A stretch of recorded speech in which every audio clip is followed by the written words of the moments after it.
The TPC microcylinder renewed. TCP1 engineering measured in grams.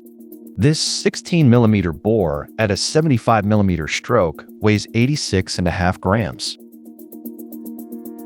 Double acting, with a rubber cushion built in at both ends. Working piston speeds run 50 to 750 millimeters a second, and the cushion softens every stop. An air cushion option on the 16 bore covers up to 1,000. The renewal reinforces the cylinder against lateral load and cuts piston rod deflection.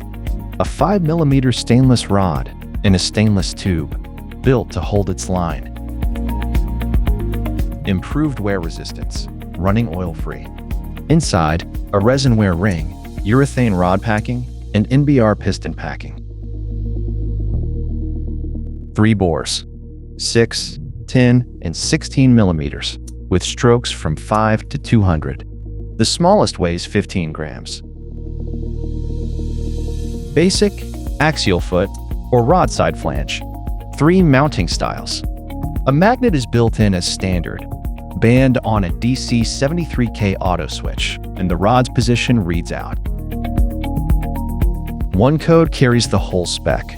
TCP1. Mount, bore, stroke, port, cushion, and switch. The TCP1 Series from TPC Robotics. Tell us your line, and we will propose the bore, stroke, and mounting to fit